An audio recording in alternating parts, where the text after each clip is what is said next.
part in between there is about Peter, and I'm trying to leave that, all the part about Peter, out of all of these until we can look at him next week, probably, all together. And actually, take that back. It should say 54, 61 to 71. That makes more sense? Okay. It's wrong on that slide. I think it's right on the slide when I get to it, but anyway.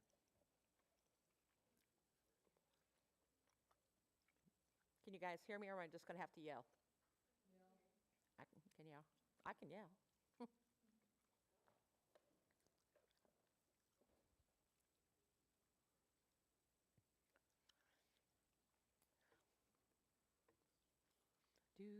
Do.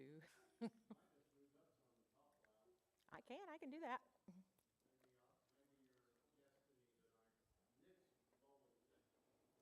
That's fine. I mean, I don't care. If I didn't have to wear this microphone, I'd be fine with that.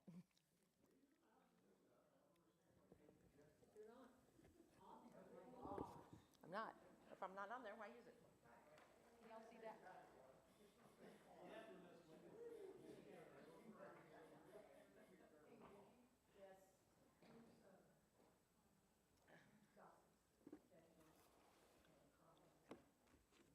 Okay, we'll just do it this way. Guys, I'd say don't worry about it. Rob says don't worry about it, so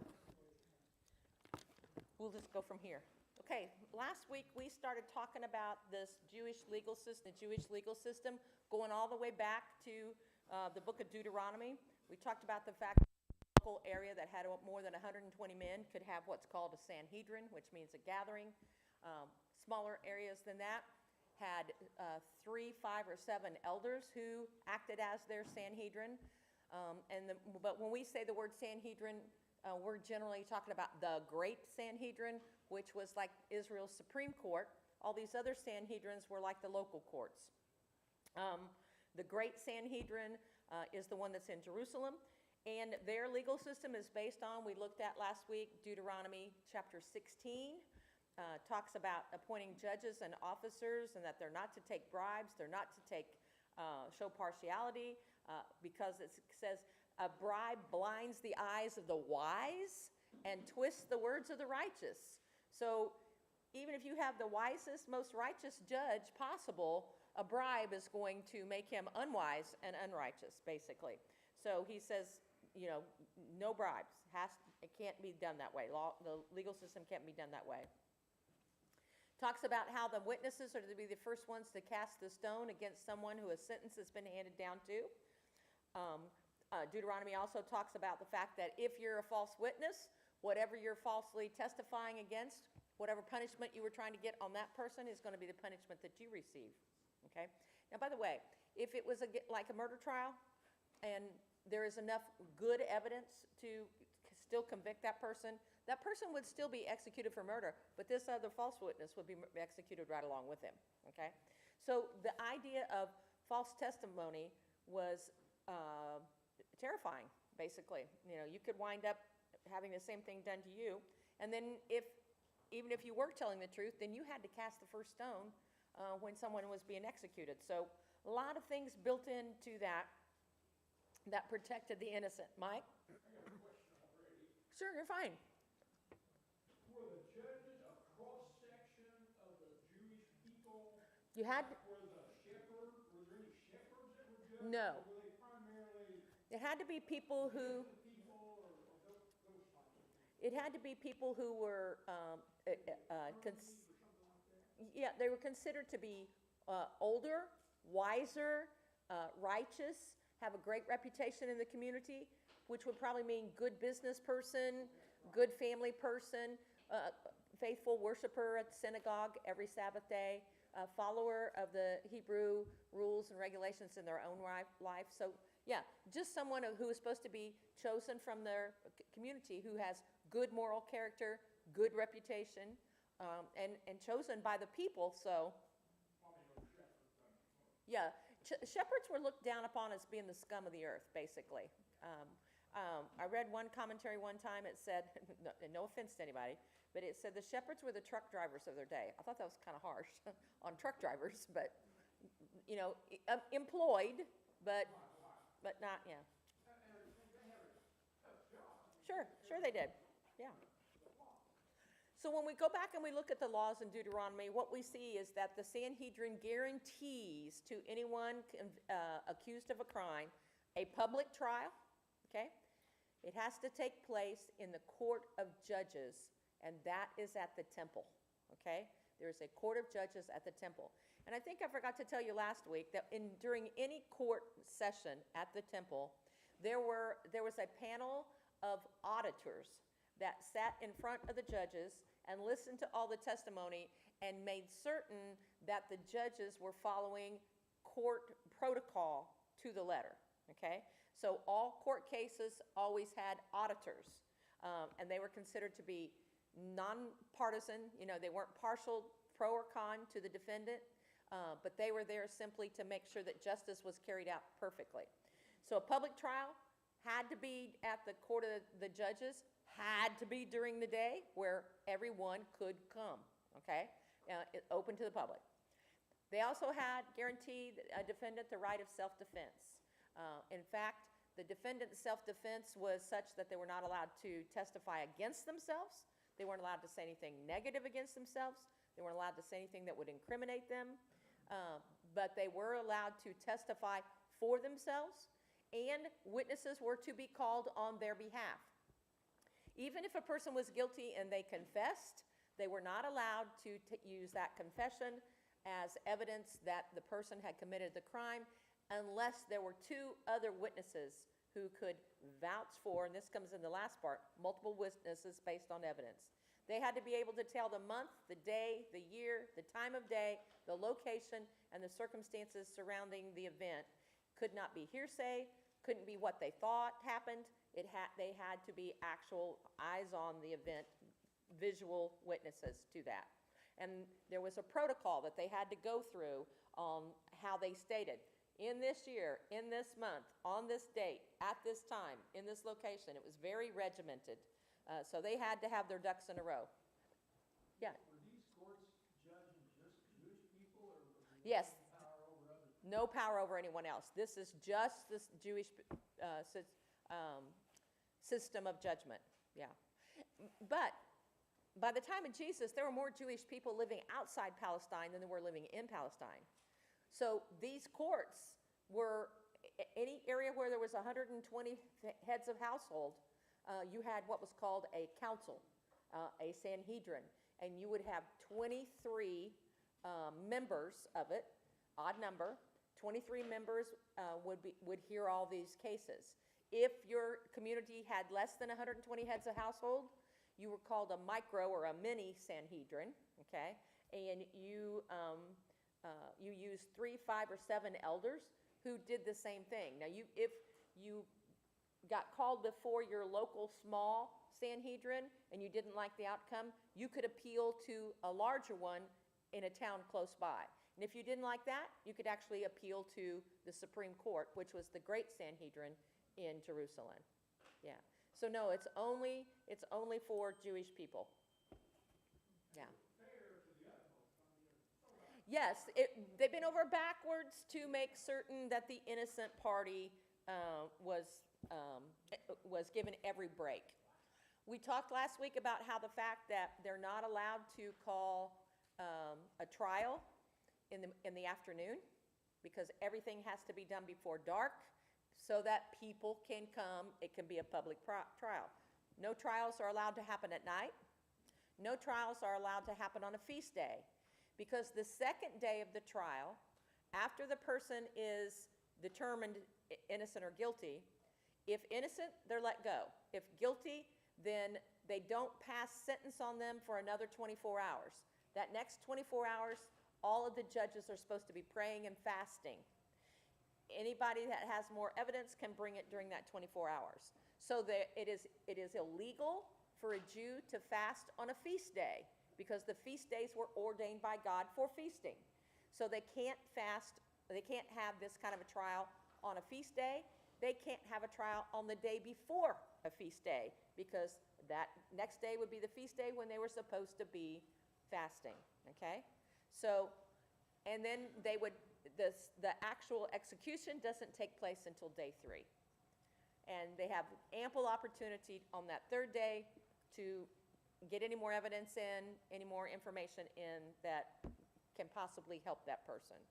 So there's a lot of things here that we're going to see tonight when we look at what's going on with Jesus. Like Rob said last week, all of that got thrown out the window, and it pretty much did. It all got thrown out the window when it came to Jesus' trial. Okay. I imagine they would be Jewish witnesses. I don't know that it would have to be. I don't know. That's a good question. It doesn't say in Deuteronomy they have to be Jewish, but it would make sense that they would be. Yeah. I don't know. So, presumption of innocence to anybody who's called into court. Okay. So, we get into John here, John 18. We're going to look at verses 13 and 14, and then we're going to take a break because the next part in between there is about Peter. We're going to throw all those together next week. So in John 18, verses 13 and 14, and then we're going to skip to verse 19. It says, you remember this is when, right after Jesus has, on the Mount of Olives, all of the troops have come with their torches and their clubs. Peter's tried to slice off the ear, tried to cut the head off of Malchus, missed, only cut off his ear.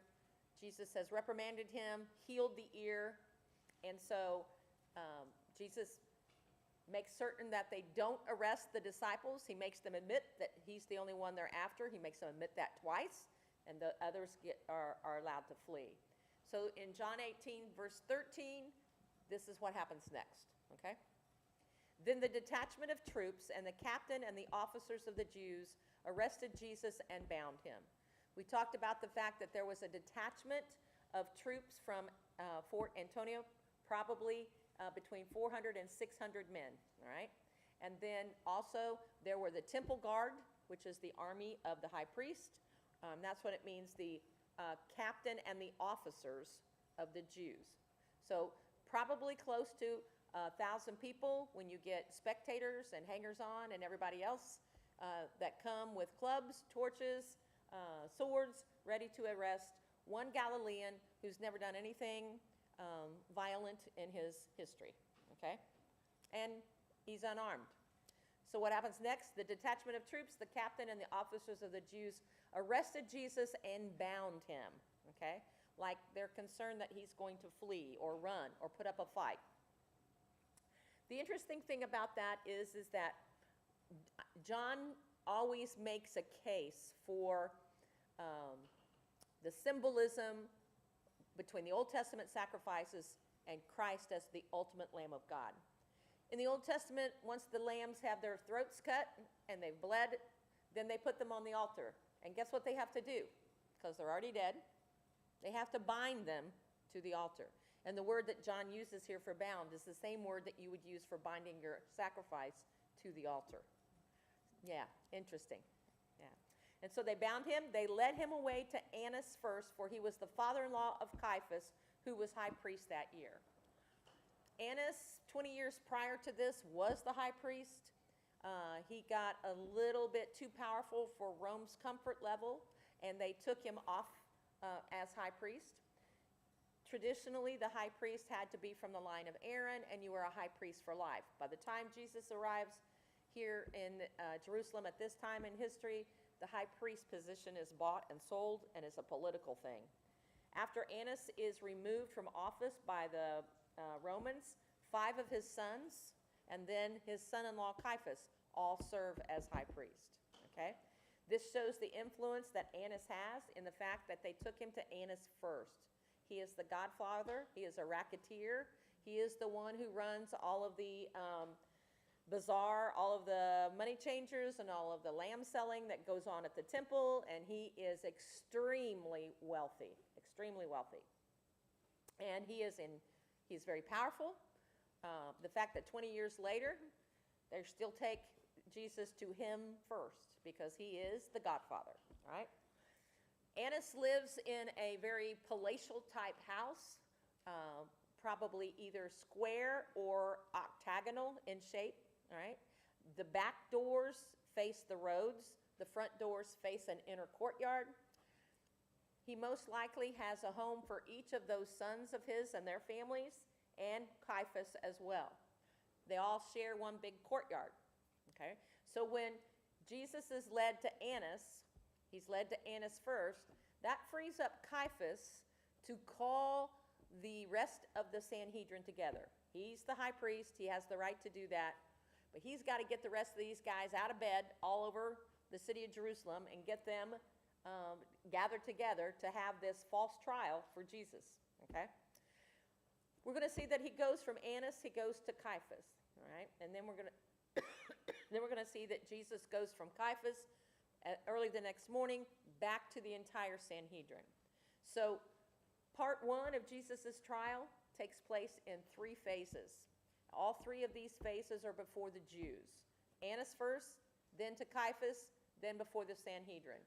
This all takes place from about 1:30 a.m. until early dawn, 5:30, 6 o'clock. We know when we get to talking about Peter and the cock crowing, the cock crows at 3 a.m. And so what is going on now, there's a lot going on at this point, okay? Jesus is going to be taken to Annas. He's going to be interrogated by Annas while Peter is denying Christ.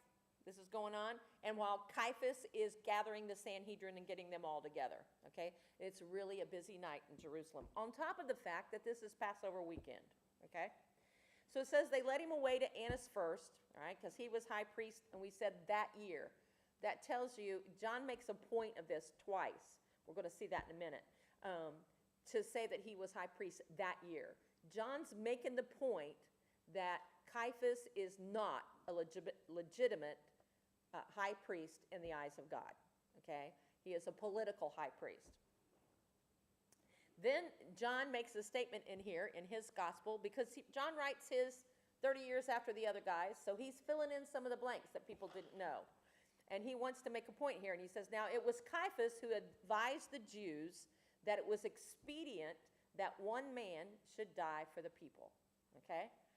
That happened all the way back in John chapter 11. So if you want to turn to John chapter 11, we're going to be looking at verses 45 to 53. Okay?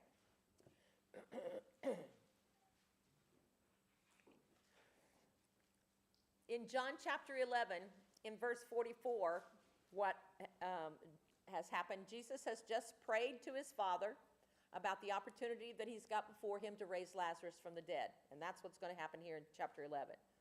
When he had said these things, that's the prayer, he cried with a loud voice, Lazarus, come forth. And he who had died came out bound hand and foot with grave clothes, and his face was wrapped with a cloth. Jesus said to them, loose him and let him go. Then, and here's where this ties in with what we're doing tonight. Then many of the Jews who had come to Mary's family was influential. They were in Bethany, which is right outside of Jerusalem. You go to the Mount of Olives, walk right around the base of that mountain, and there's Bethany, okay? She's very influential. They're very wealthy. We know that because many of the wealthy, influential Jews come to Lazarus's funeral, all right? And we also know that Mary had a very expensive box of perfume that she broke open and anointed Jesus with. It was worth more than a year's wages, okay? So they're wealthy, they're influential. A lot of these Jewish people who are in the Sanhedrin, it says, many of the Jews who had come to Mary and had seen the things Jesus did believed in him. So some of them believe in him. But some of them went away to the Pharisees and told them the things that Jesus did, all right? So now all of the Sanhedrin knows what's going on. And what have they just heard? What has Jesus just done? Raise the dead. Right. Who can do that? God. Only God. Exactly. All right. So look at the result of all of the Pharisees hearing the details from legitimate, high-class Jewish people, making certain that the Pharisees get wind of all of this, and this is their eyewitness account. They saw what happened, okay? It says, then the chief priest and the Pharisees gathered a council. What's that mean? They called the Sanhedrin to order. Remember, the word Sanhedrin means gathered council. So the chief priests and the Pharisees called the Sanhedrin together and said, now what do we do? What shall we do? For this man works many signs. Wow. What are they admitting here? He works many signs. Signs mean miraculous happenings that point to the authority of God. And they're admitting that.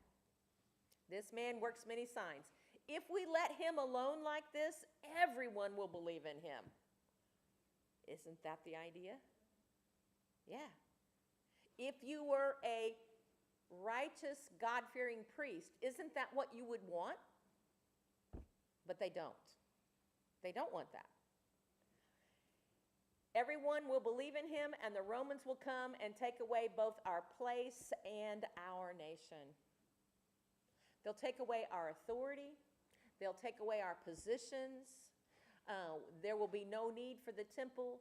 There will be no need for the sacrifices. If we don't have the sacrifices, if this is truly the Messiah and it's God in the flesh and he has come and he's raised the dead, there won't be any need for charging for lambs or changing the coins.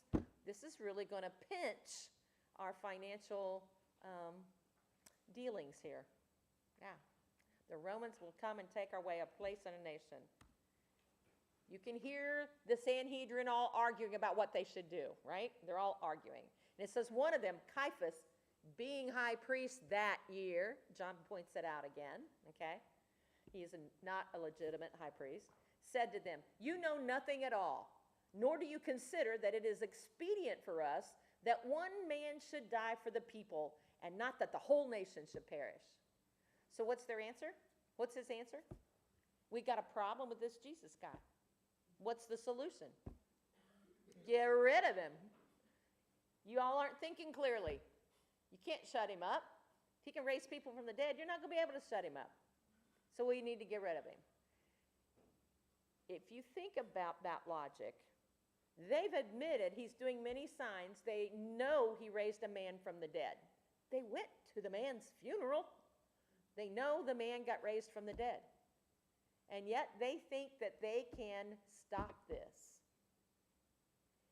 If they have to admit he does many signs and wonders that point to the fact that he's God, how in the world do they think that they can stop this?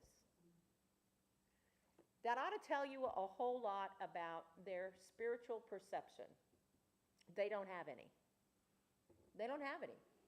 They're priests, they're Pharisees, they're part of the Sanhedrin, but they don't have a spiritual bone in their body. They are legalists. They do things the way they want. They like controlling the people. They like raking in the money. They don't really want to hear what God has to say about it. Okay? They could connect that because Jesus raised Lazarus, that he might have the power to overthrow Rome with a word or Yeah. do away with them. Yeah. He had that power. Exactly. But you know what they like? They like things just the way they are. They don't want anything to change.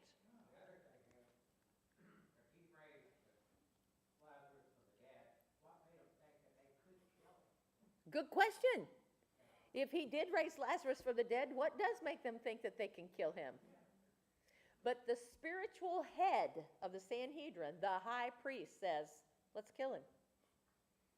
What's that tell you about him? Not spiritual. You know nothing at all, nor do you consider that it is expedient for us that one man should die for the people, and not that the whole nation should perish. We want to keep things the way they are. We don't want this all to get out of hand.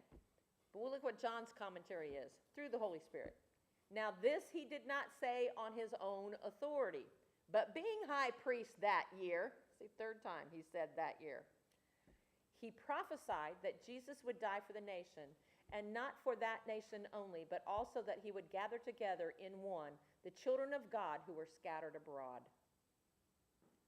John says, little did Caiaphas know, as evil and rotten as he is, God put those words in his mouth.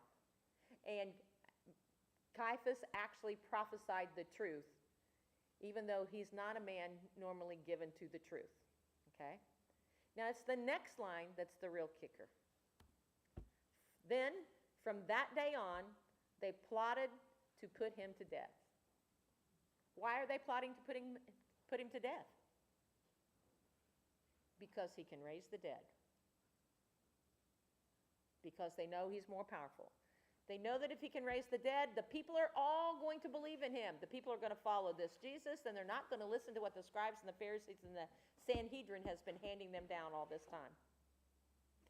You know, if you're one of the people who has had a lot of sympathy for the priests over the years and say, but you know what? They really just didn't know, and Jesus didn't reveal himself very well, very fully, and you know, we know a lot about the Old Testament now because we can read it with, you know, in hindsight. They couldn't, so they were just confused and, you know, didn't have an adequate view of who Jesus was, and they were, you know, just didn't know enough, or there wasn't enough information. This line should banish that thought out of your head. They weren't confused. They were murderers. They were evil. They're doing this not because they're confused. They're doing this because they want Jesus dead. And Jesus called them that once before, didn't he? He said, you are of your father, the devil, who is a liar and a murderer from the beginning. And he calls them out and says, you all are murderers. And sure enough, that's what they are. All right. So that's what John meant. Go back to John 18. That's what John meant when he said, back here, now it was Caiaphas who advised the Jews that it was expedient that one man should die for the people. Okay? When you see the word Jews in the Gospels, it's not talking about all the Jewish people, it's talking about the Jewish leadership. And it usually means the Jewish leadership, people who were in direct opposition to Christ. All right? So going on in John 18, it says, the high priest then asked Jesus about his disciples and his doctrine. All right. So far, what have you seen that is wrong with this whole thing? It's illegal. What is? What parts? Any of the questioning, I mean, it's not like you're going by the rule, but Yeah. you're talking about people. Tell me some of the rules they've broken already. It's at night. Okay? It's at night. It's at night. Is it public? No. Where's it taking place? Annas' house, and then at Caiaphas' house, which is all in the same complex. Not in public, not at the court of the judges, not in the temple, not during the day, not where the people can come. Oh, and also, by the way, they had to give ample notice of when a trial was going to happen so that people knew that they could come to this trial. That obviously didn't happen, right? This is the same day, okay? What's that? Well, yeah, we're going to get to the false witnesses. Yeah, that's wrong too. Before that happens, here we have the high priest asking Jesus about his disciples and his doctrine, okay? The Sanhedrin is not allowed to press charges. The Sanhedrin cannot bring charges. Our Supreme Court can't press charges. They can't bring charges. They are to investigate the charges that have been brought. From this right here, we know that there are no charges that have been brought against Jesus, okay? Because Caiaphas, at this point, is supposed to be reading the charges to the defendant and listing what it is he's being brought to court about. And instead of reading what the charges are, he goes fishing. He says, tell me about your disciples and about your doctrine. How many people follow you? What are you teaching? How widespread is this thing? You know, he's fishing for Jesus to say something that will what? Incriminate him. And that's illegal. Jesus knows the legal process. He knows the legal order. He knows that he is not to talk against himself. And he calls them out on it. Instead, they're supposed to present charges. Then they're supposed to present witnesses first that witness in Jesus' behalf. The defendant's witnesses that claim he's innocent get to testify first. So look what happens. Caiaphas goes fishing, asking say something that I can charge you something with. You know, they have already got a verdict, right? They're going to put him to death. That's their verdict. They've already decided that. They are plotting how they can kill him. The whole arrest and everything else is to kill him. This is the moment that they're going to get rid of him. They've got the verdict. They just don't have a crime. So he's looking for a crime here. And that's totally illegal in their court system. It's illegal in our court system. He says, give me something. Tell me something. And Jesus answered him, I spoke openly to the world. I always taught in synagogues and in the temple where the Jews always meet. And in secret, I have said nothing. Why do you ask me? Ask those who have heard me what I said to them. Indeed, they know what I said. What is Jesus doing here? Huh? Well, not only making him do the work, he's basically saying, why are you asking me? I'm not allowed to incriminate myself. What you're doing here is illegal. Why are you asking me? Why are you not asking the people who could be my witnesses? Why are you not asking all the people who heard me? Where are those folks tonight at this illegal trial in the wrong place at the wrong time with the wrong process? And Jesus calls him on it. And evidently this really embarrasses Caiaphas, you know, or yeah, is this Caiaphas or Annas? No, this is, where are we at here? I forgot where we are. Yeah, he went to Caiaphas, that's right. Yeah, so it's embarrassing to him, you know, that Jesus has called him out on this. So he's gonna have to change tact here, okay? Karen? Yeah. I just noticed something here. Sure. It says, meanwhile, the high priest questioned Jesus about his disciples and his teaching. Then later on it says, then Annas sent him bound to Caiaphas, the high priest. Yeah, yeah. Was he? Yeah, he sends him. The one doing this questioning, or was it Caiaphas? Annas talks to him first, and then it goes to Caiaphas. I may have my slides backwards, but yeah, I don't think so. Maybe. Yeah, No, where he was the father. Yeah, you're right. This is, So it was yeah. Annas is, we're still on Annas. You're right. Yeah. Yes, I got thinking we were on Caiaphas already when we went back and looked at John 11. But no, this is Annas. You're right. Yeah, and so Annas is left with little option here. So one of his loyal people decides to protect him, okay, not Jesus, to protect the high priest. And it says, when he had said these things, one of the officers who stood by struck Jesus with the palm of his hand, saying, do you answer the high priest like that? In the Greek, it says he punched him in the mouth, okay? He punched him in the mouth because of what he said. Your mouth was the problem, your mouth got hit, all right? When he'd said these things, one of the officers who stood by struck Jesus with the palm of his hand, saying, do you answer the high priest like that? Why are you being troublesome, basically, is the idea here, you know. The high priest shouldn't be questioned by you. Who do you think you are? That kind of idea. Jesus' answer here basically, again, says, kind of in the same way, shape, and form, he asks for witnesses again. He says, if I have spoken evil, bear witness of the evil. He's saying, testify in this court what I just said that was evil. Because nothing he said was evil. All he said was, bring out your witnesses. Don't ask me to testify against myself. Bring out your witnesses.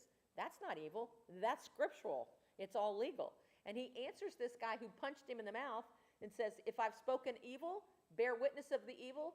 But if well, meaning, but if I have spoken well, why are you striking me?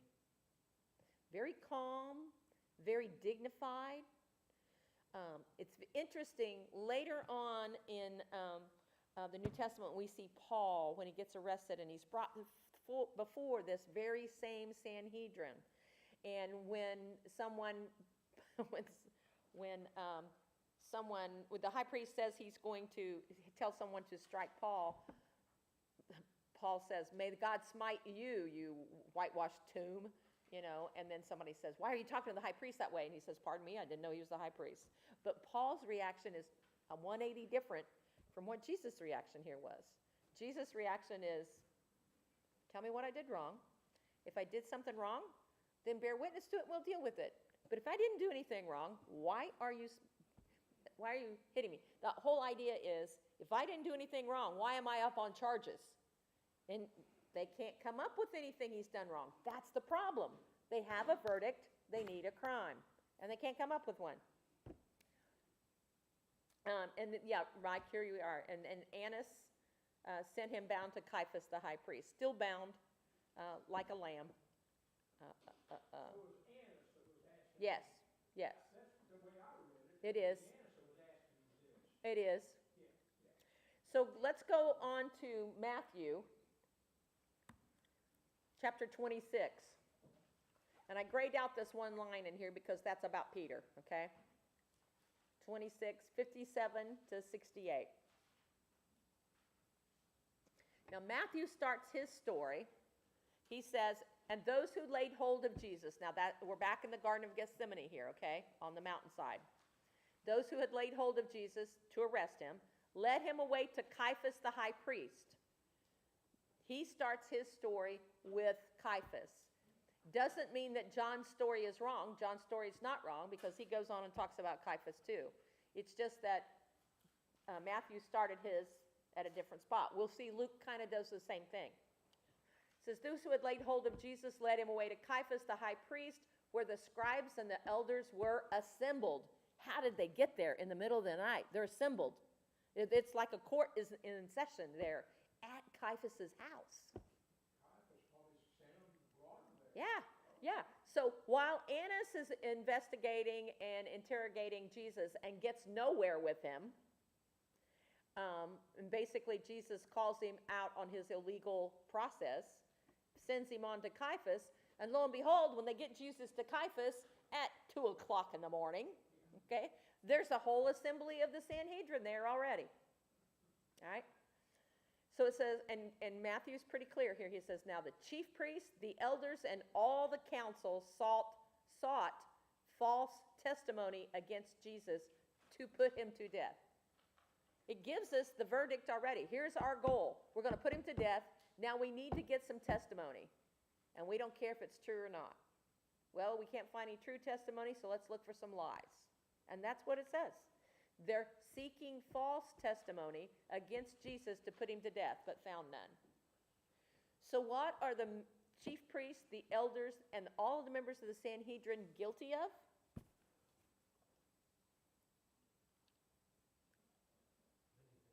They're the ones who are the false witnesses, right? So if Jesus is proved innocent, these guys should all be executed. They're pretty brazen. They're pretty confident that they can control this whole narrative. They're pretty confident. It says they sought false testimony against Jesus to put him to death, but they found none. Well, they mustered everybody up in the middle of the night, everybody they could get, okay? And they're rounding up false witnesses, but this says they found none. Then it says, even though many false witnesses came forward, they found none. What does that mean? They found lots of false witnesses, but they found none.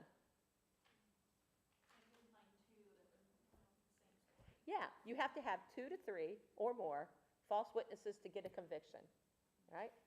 You have to have that. So they got all these false witnesses who are willing to say, and by the way, we'll find out later that they bribed them, which back in Deuteronomy, did we see what that said? Yeah, you cannot accept bribes. They bribed them. Where did they get the money to bribe these guys with, you think? Did it come out of their own pockets, you think? No. Where do you think it came from? Probably from the temple coffers. Exactly. Temple treasury. Yeah. Same place they got money to pay off Judas, right? Out of the temple treasury. Yeah. How's the money get into the temple treasury? Chief priests, I guess, who let him in. Yeah. The people give their money and they give it to the temple, and these guys are in charge of it, and this is what they're doing with it. They're hiring false witnesses with the offerings. Pretty crooked. I don't have any sympathy for these guys, okay? It says, but then at last, 2 false witnesses came forward. Finally, they find 2 guys that they can get to get their story straight. You know, it's really difficult for liars to keep their lies straight. And when you've found these guys in the middle of the night who are willing to take money to make up a false story, and you keep bringing them in, and different, when we look at, I think it's Mark or Luke one that says, you know, all these guys are trying to get false witnesses together. They haven't had an opportunity to get together and rehearse their lies. So it's obvious they don't mesh, so they aren't able to find 2. But then it says, then at last 2 false witnesses came forward and said, this fellow said, I am able to destroy the temple of God and to build it in 3 days. Wow. I am able to destroy the temple of God and to build it in 3 days. Let's go up to Mark. I think Mark might say it a little differently. Down here in Mark it says, this is Mark chapter 14, verses 53 through 65. It says, they led Jesus away to the high priest, and with him were assembled all the chief priests, the elders, and the scribes. That's very similar to what Matthew said. Now the chief priest and all the council sought testimony against Jesus. So everybody's scrambling to find some testimony against Jesus in the middle of the night. Why? To put him to death, but found none. For many bore false witness against him, but their testimonies did not agree. Wow. It says, then some rose up and bore false witness against him, saying, we heard him say, I will destroy this temple made with hands, and within 3 days I will build another made without hands. Something made without hands means that it's miraculous. And so they're saying Jesus said, I'll destroy it with my hands, and I'll remake it not using my hands. It'll be a miracle. But look what Mark says. But not even then did their testimony agree. So it's weak. It's weak. It doesn't agree. Okay? It doesn't agree. So go back and look. Flip back to John. Go to John chapter 2. All the way back in chapter 2 of John. Way back at the beginning. We'll look at verses 19 through 22 in John. Does that accusation sound familiar to you? It should. Kind of. Okay? John chapter 2.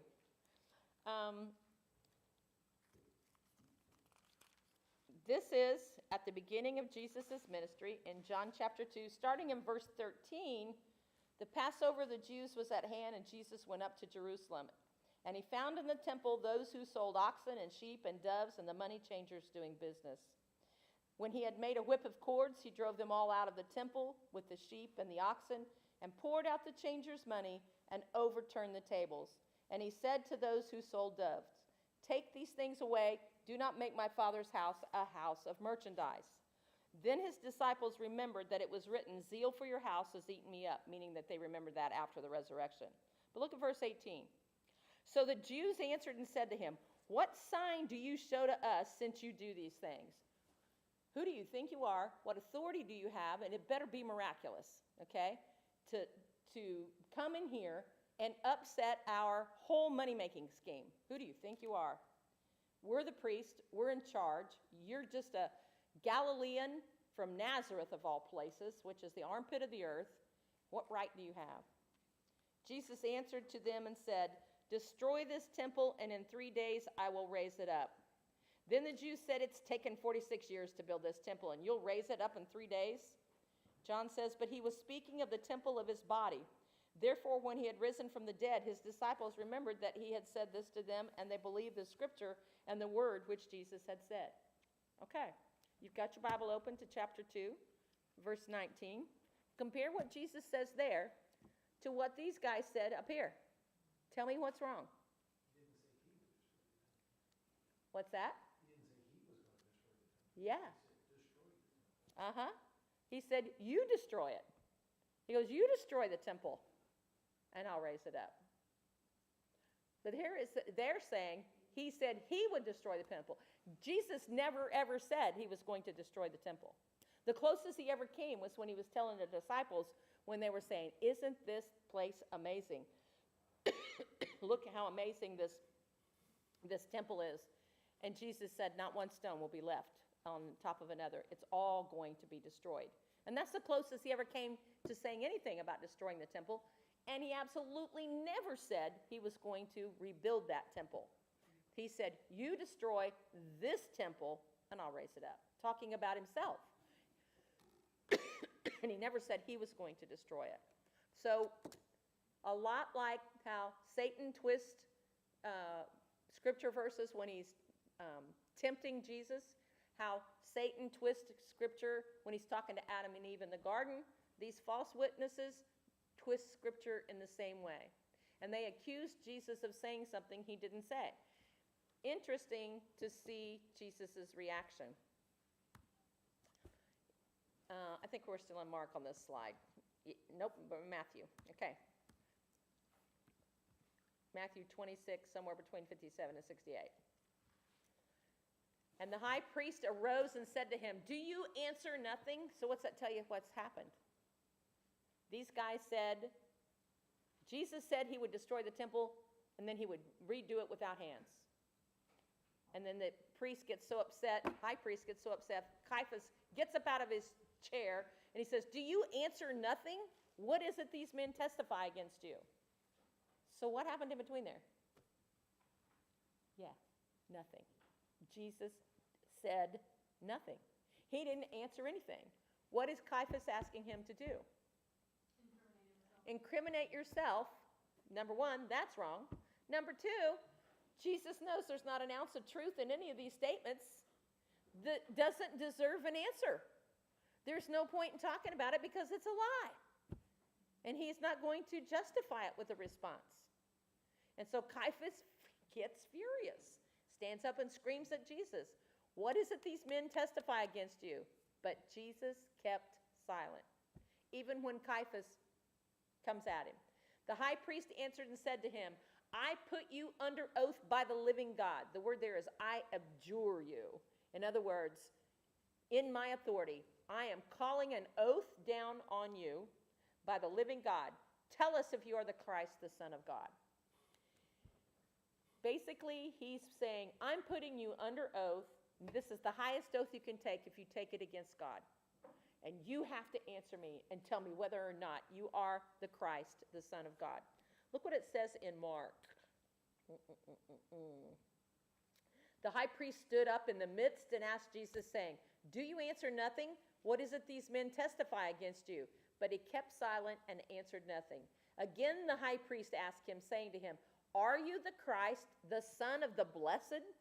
That is a name for God, okay?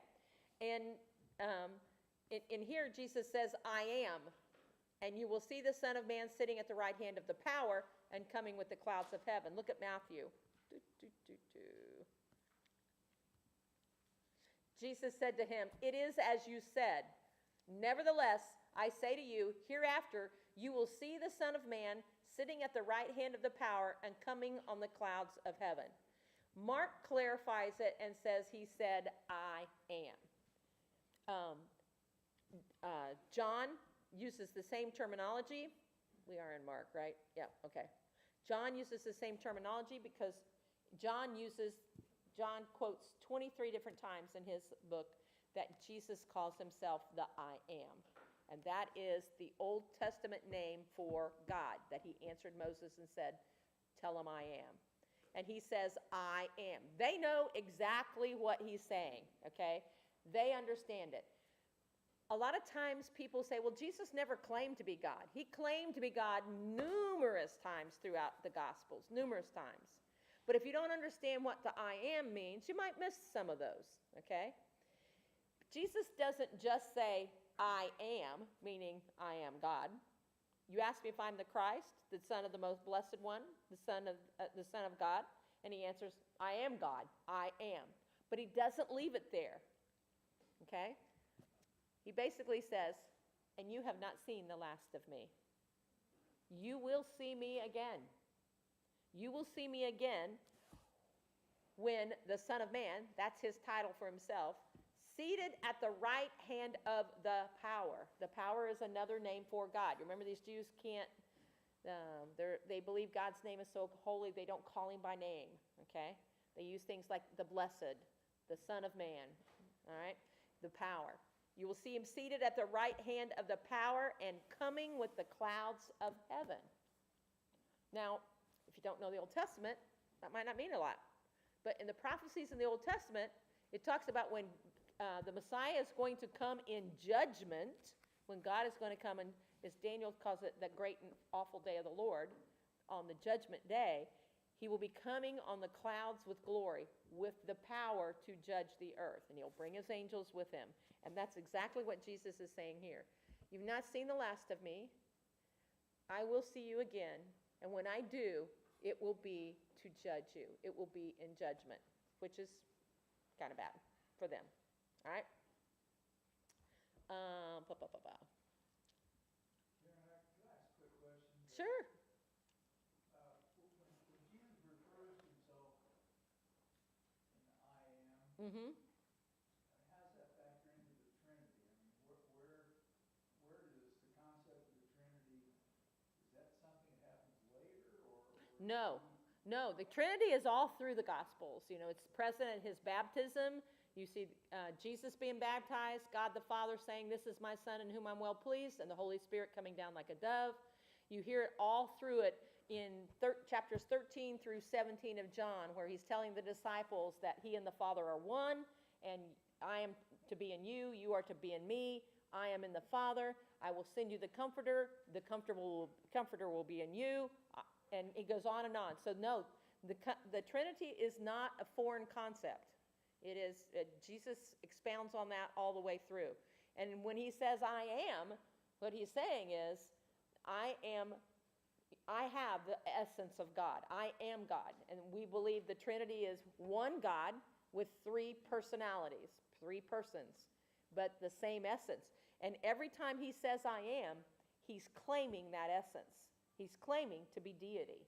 And they know that, because look what they say next. The high priest tore his clothes, saying, "He has spoken blasphemy." They have no doubt of what he's claiming. If he had not answered that way, they'd still be scrambling to find a crime. They're hoping that they can catch him in something, and now they think they've done it. Okay? They're accusing him of blasphemy, and the punishment for blasphemy is execution. Only it's a false execution, because he's not guilty of blasphemy, because he is the I am. So that's why the high priest tears his clothes. The high priest can only tear his clothes if there is a charge of blasphemy, okay?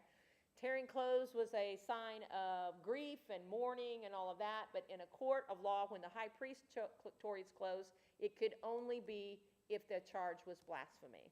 It's very dramatic. It's over the top. It's, what I want to say. What? What'd you say? What'd you say? Said ridiculous. Yeah, ridiculously over the top, yes. In fact, there's in some of the literature that's outside the Bible, there's descriptions of how the high priests tear their clothes and they can sew them back together again. Because clothes were super, super expensive back then. So if there was a charge of blasphemy, they could tear their clothes, but there was a certain way you had to stitch it back up, but you could stitch it back up again. Crazy. All right. So what he says, he has spoken blasphemy. What further need do we have of witnesses? Why does he say that? Because they're all witnessing him. Yeah, they're all awful. We don't need any more witnesses. We don't need these guys, okay? What more need do we have of these guys? No protocol, yeah. Those guys weren't supposed to speak until Jesus' witnesses have been called, and they were never called. What further need do we have of witnesses? Where are the witnesses for Jesus' defense? There are none. Why not? Because they didn't go get any. They could have found, Jesus said, everybody who heard me in the synagogues and in the temple and in the street, go get them. They know. People saw Lazarus walk out of the tomb with Sure. a dead man on it. Yeah, blind people who can now see, lame people who can now walk. Yeah, call all those witnesses. Yeah, they didn't call any of them. They had to find something, because if not, if they couldn't find some kind of charge to put on them, then Mhm. Yeah. And they have to have a good charge, because it has to be a charge they can sell to Pilate, okay? If it's weak charges, it's not going to go anywhere. But they have got to have Pilate do it for a couple of reasons. Number one, Rome reserved the right for execution on all of the communities that they had overtaken, all of the countries they'd overtaken. Now, we know from history that the Jews were guilty of stoning people at other times. Just because they did it didn't mean it was legal, okay? But it is illegal for the Jews to execute anybody, so they need Pilate for that part. But they also need Pilate to do it so that they can cover up their false trial, so that they can cover up their plot in all of this in front of the people. Because remember why they didn't want to execute him during Passover? Because they were afraid the people would riot, because the people were all in favor of Jesus. And they've got some work to do yet. They got to get enough people to go before Pilate and scream, "Crucify him," to get that to happen. Their whole goal is to get rid of him quick, before the people know anything. That's why they're doing a trial in the middle of the night, okay? That's why, okay, what need do we have of witnesses? You've heard his blasphemy. What do you think? So he puts them all on the spot. If you're a good Jewish guy, you're going to see execute, because that's blasphemy. We don't have a choice. Execute him. And they all answer, he is deserving of death. At this point, okay, if things were going the way they should have gone, which they can't because, number one, it's at night, there should be a whole day of prayer and fasting by these judges and priests and elders. And then they come back and they ask each one of them individually what their vote was. And actually, they ask the youngest members first, so that the youngest members' vote can't be influenced by someone they might look up to, an older priest or whatever, okay? They ask them what their verdict is again. If they had, on day one, said he's innocent, they could not change it on the second day after prayer and fasting to say he's guilty. But if they said he was guilty on day one, they can change it to he is innocent. See how they bend over backward? Okay, but none of that's going to take place. None of that's going to happen. They're not going to do any of that. It's Passover. They're feasting. They're not even allowed to have this trial, much less do it this way, all right? Let me see what else I wanted to tell you about them being false trials. Jesus isn't charged with a crime. He's questioned when he's to incriminate himself, trying to find an answer. So he's not in a court of justice. He's not at the temple where it's open to everybody. It's in the middle of the night. They can't start a trial in the afternoon. And here they are in the middle of the night. By law, it had to be done during the day. He gets no defense. There's no witnesses for the defense. None are found for him because they didn't look for him. False witnesses are the bribed witnesses. He's executed on the same day that he's sentenced, and that's not allowed. No fasting by the judges. There's no opportunity for them to pray about what their verdict is. No opportunity for the verdict to be changed. The only thing that goes according to what they were supposed to do, remember last week I told you that once they convict someone, and he has all these opportunities to go back with more evidence, and anybody else can come and bring other evidence as they're marching him to the execution point, and it has to be done very, very slowly. And the whole time they're going, there's someone ahead saying, "This man so-and-so is being charged with such and such, and he has been found guilty, and the witnesses against him were so-and-so and so-and-so and so-and-so. If you have any evidence to the contrary, come forward now," and that's repeated the entire way, okay, all the way down. And then when they finally get there and nothing else is going to save this person and he's definitely guilty, the next thing they do is they give him a drugged drink, okay, so that his death will be merciful and quick. And that's the only part of Jesus' execution that goes accordingly, and that is done by the Romans, not the Jews. And jumping ahead, Yeah? like I said, when Judas brought the money back, Uh-huh. that was one of the witnesses that was changing his testimony that should have thrown it into a retrial. Yes, exactly. Exactly. And they're like, we don't have anything to do with you. Yeah. It's, Well, he didn't bring the high priest servant that had his ear cut off, and Jesus well, yeah. Wonder what kind of testimony he would have given. Yeah. And you know what's interesting about this here? They won't call God by his name, okay? But they have no problem with bribing witnesses and giving false testimony and this whole mockery of a trial and breaking every single law in order to murder a man who they can't come up with a crime for.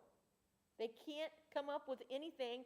Nobody is able to come up with anything that he has done that's worthy of death. And he's fulfilling the prophecies that they've been waiting for. Exactly. They're not confused. They're evil. They are evil. And God's using them in their evilness. He's still using them. All right, we got to get that clock fixed because my watch says 7:38 and that says 7:26 or 8:26. I can't go by that clock, y'all. What? Well, if I remember to look at it, that's all fine, well, and good. But that's right there in front of me. All right. I think there's a little bit from Luke.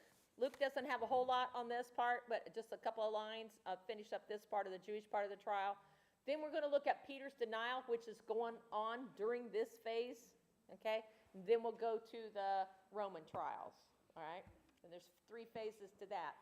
He's going to go before Pilate, then go before Herod, and then he's going to come back to Pilate. In the space of about 6 hours, maybe only 5, Jesus is grilled 6 different times. Questioned, yeah. It all happens very, very fast. All right. Prayer concerns, Rob, what did you find out